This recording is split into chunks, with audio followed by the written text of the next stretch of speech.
2025년 K리그는 전북 현대거스 포획 감독의 축구로 뜨겁다. 전북 현대는 15경기를 치른 5월 27일 현재 승점 29.8승 5무이패를 기록하며 팀 순위가 위에 올라있다. 전북은 2월에 1승 1무, 3월에 1승 1무이패로 출발이 부진했으나 최근 4월 3승 1무, 5월에 3승 2무로 무패를 달리고 있다. 최근 리그 흐름을 보면 전북의 선두 도약은 시간 문제일 뿐이다. 전북 부활의 중심에 거스 포획 감독이 있다. 전북은 2000년대 K리그의 지존이었다.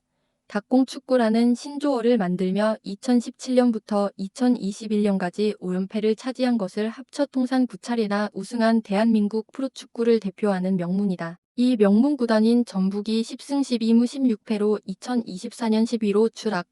플레이오프를 통해 간신히 K1에 잔류했다. 이 과정에서 연속된 감독 교체를 살피면 전북의 몰락을 확인할 수 있다. 9번의 우승을 차지한 전북이 마지막 우승이었던 2021년 이후 김상식, 김두현, 진페트레스쿠, 발레리우 보르데아누, 박원재, 김두현 감독을 거치는 우여곡절을 거쳤다. 이러한 상황은 205시즌을 이끌 감독에 대한 관심을 폭발시켰고 후보자는 넘쳐났다. 특히 현 광주의 이정효 감독을 비롯 인천의 윤정환 감독 등이 물망에 올랐지만 구단은 거스 포획 감독을 선택했다. 포획 감독의 축구 철학과 전북 축구의 변화. 거스 포획 감독의 축구 철학은 점유율 중시, 후방 빌드업, 빠른 속공, 수비의 깊이와 밸런스를 강조한다. 거스 포획은 4-3-3의 포메이션을 운용하며 포백 수비라인의 수비 시스템으로 존 디펜스를 사용하고 있다. 존 디펜스는 대한민국 축구에서 좀처럼 쓰지 않는 수비 시스템이다. 어릴 적부터 축구를 배우는 선수들이 맨투맨 축구에 익숙해져 존 디펜스를 이해하는 능력이 떨어지기 때문이다.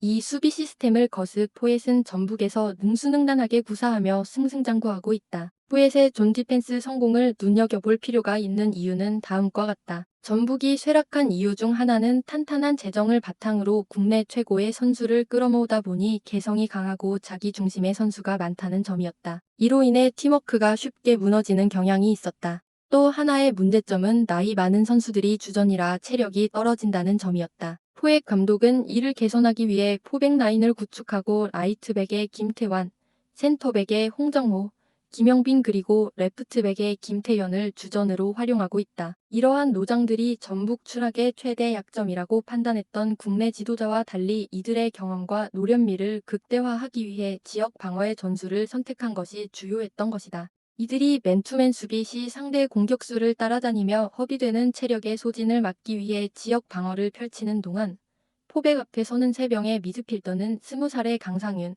29살의 박진섭, 28살의 김진규 등 젊은 선수들을 내세웠다. 3명의 미드필더 중 김진규는 통산 234경기를 소화했고 박진섭은 228경기를 뛴 경험이 있다 보니 국내 프로 구단들과 각급 대표팀에서 손살이 쳤던 존 디펜스를 절묘하게 구성하며 완벽한 수비벽을 구축하고 있다. 팀이 10경기 무패를 한 원동력이 바로 노련한 존 디펜스의 위력이다. 포엣 본인은 공격수 출신. 포엣은 우루과이 출생자로 프랑스 리그에서 데뷔해 우루과이의 리버 플레이트, 스페인의 레알 사라고사, 프리미어 리그인 첼시 FC, 토트넘 호스퍼 등 유럽 명문팀에서 뛴 뛰어난 선수였다. 포지션은 공격형 미드필더였고 득점력이 뛰어난 공격 본능이 있던 선수였다. 포엣은 자신이 갖고 있는 공격 본능을 전진우와 송민규, 콤파뇨를 통해 전수하고 있다. 자신의 플레이 스타일, 즉 고리 축구의 생명임을 전진우에게 일깨워주며 개인 득점 10골로 득점 랭킹 2위로 끌어올렸다. 오른쪽 측면 공격수 전진우와 왼쪽 날개 송민규,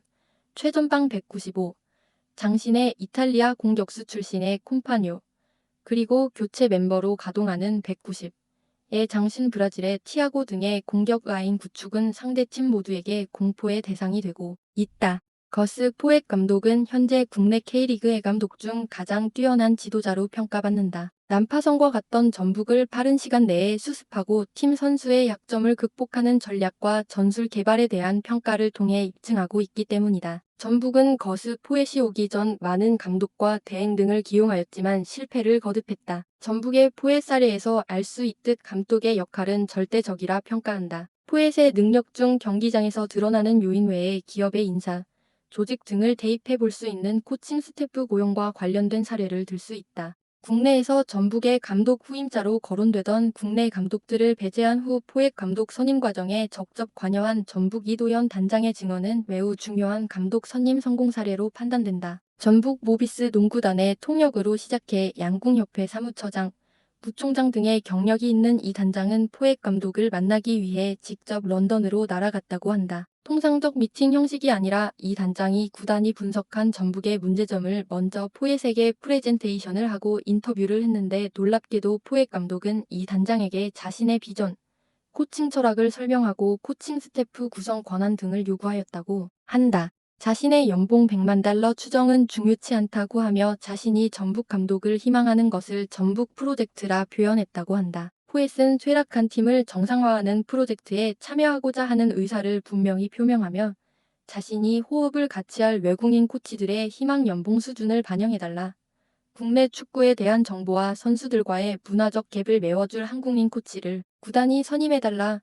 전력 분석관 역시 경쟁해야 할 11개 구단 정보에 밝은 국내 전문가를 구단이 추천해달라는 입장을 개진하며 준비된 감독임을 확인케 했다는 게 이 단장의 이야기였다. 감독 인사권자였던 이도현 단장이 포획 감독을 선택한 이유는 간단명료했다. 전북 현대 경기력의 문제점을 정확히 분석하기 위하여 2024년 시즌 전북의 전 경기 영상을 모두 시청하였던 점과 코칭 스태프 조직에 대한 배려 등의 리더십을 가진 포엣을 보고 전북의 변혁과 혁신에 대한 확신을 갖고 선택한 것이었다. 거스 포획 감독은 사실 전북팀 감독 취임 전 국가대표팀 감독으로 물망에 올랐던 지도자 중 한 사람이었다. 대표팀 감독 선임 시 문제가 됐던 공정성, 투명성의 결여, 지도자의 능력에 대한 비판 등에 견주어 전북의 성공 사례는 축구 행정가, 구단 경영자들이 참조할 사항이라는 생각이다. 과거 한국에서 감독으로 활동했던 부천의 이폼니시, 바르셀로나 올림픽팀의 크라머 감독,